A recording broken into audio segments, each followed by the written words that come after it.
Just south of Fredericktown, Missouri, there are piles of gray rock by the side of the road. For 100 years, nobody wanted them. They're mine waste, the leftover crushed rock from lead mining, dug up, picked over, and thrown into heaps. People here use the stuff as gravel. They spread it on driveways. They poured it around the foundations of their houses. It was so worthless, it was practically free.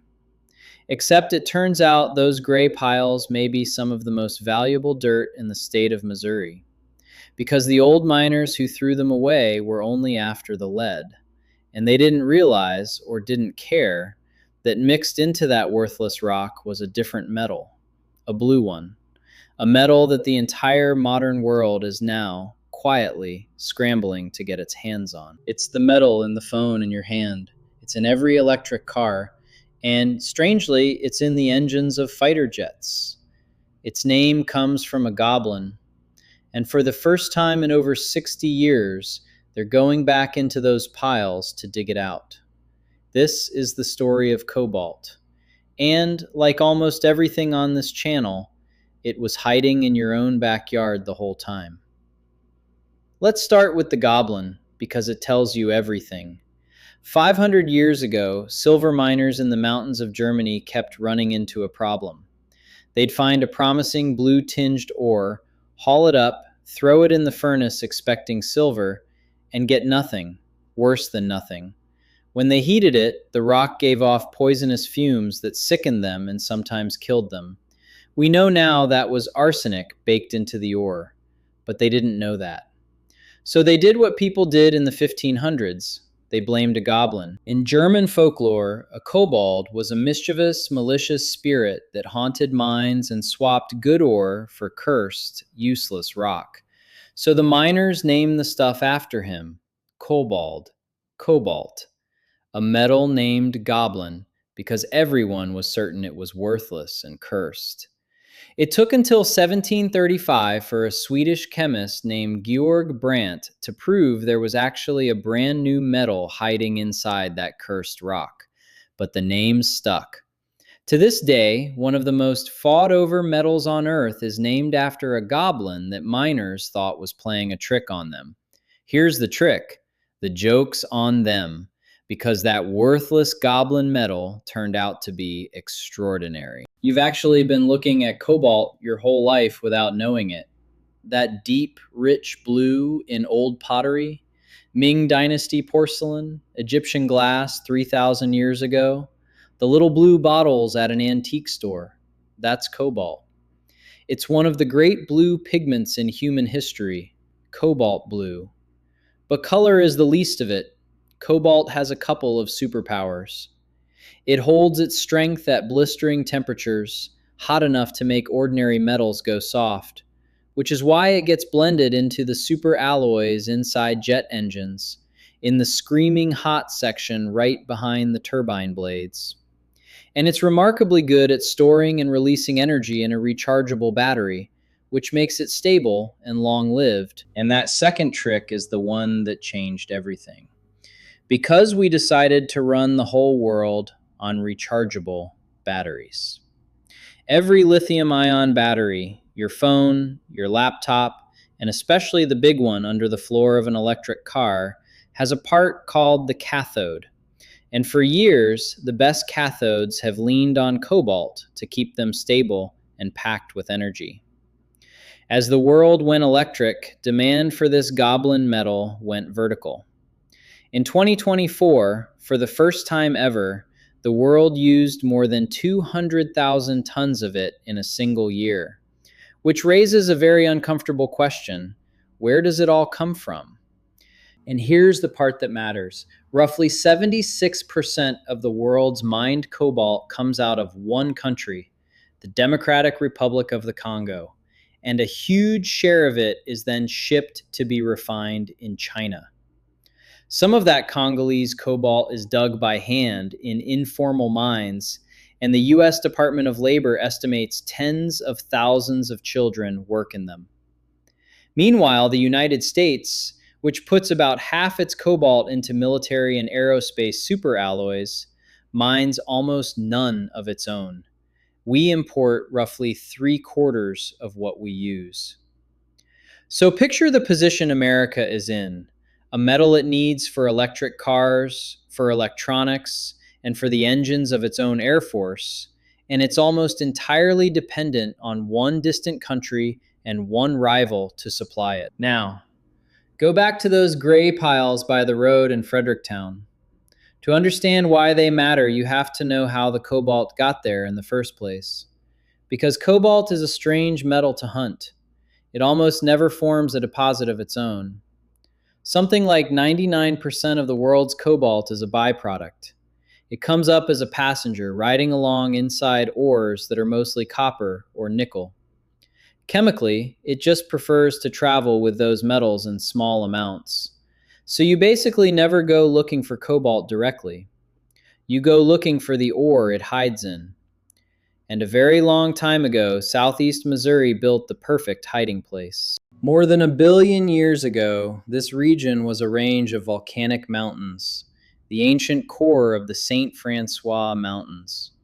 Over time, a shallow sea buried them in sand and lime, and warm, metal-rich fluids moved through that buried rock and dropped their cargo, sulfide minerals, especially where the old sandy layers pinched up against the buried volcanic knobs.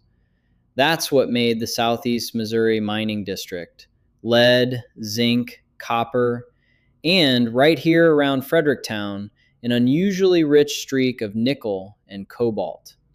10 times richer in those two metals than the famous lead belt to the west. The cobalt is locked inside a sulfide mineral called seagenite, and that's the key to everything that follows.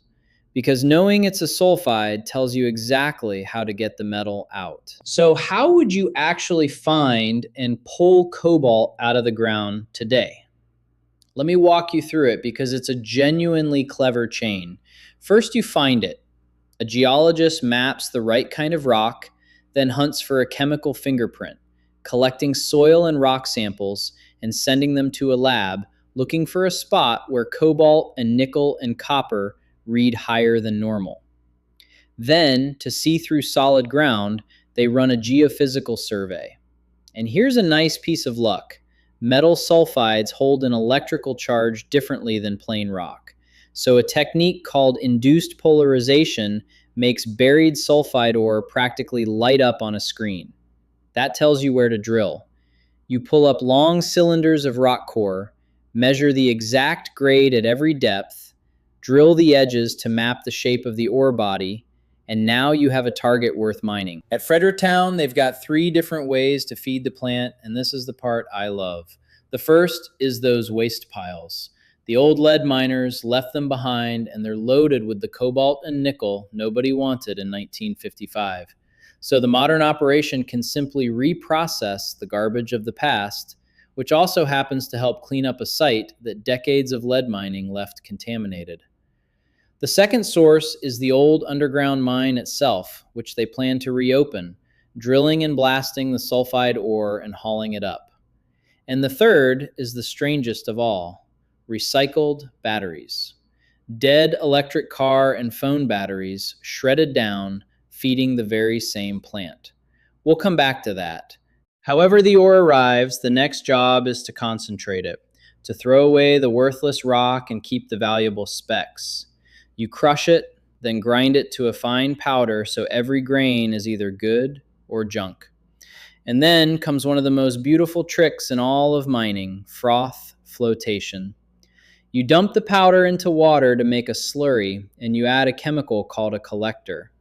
That collector coats only the valuable metal grains and makes them water repellent, like giving them a tiny raincoat. Then you blow air up through the tank.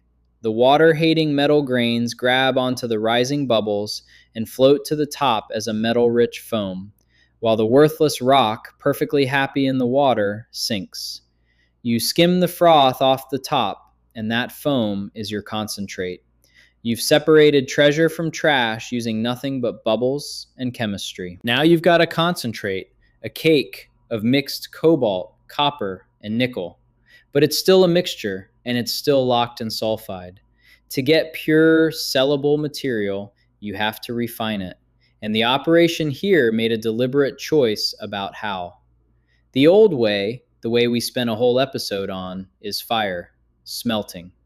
But the plant at Fredericktown uses the other path, wet chemistry, hydrometallurgy.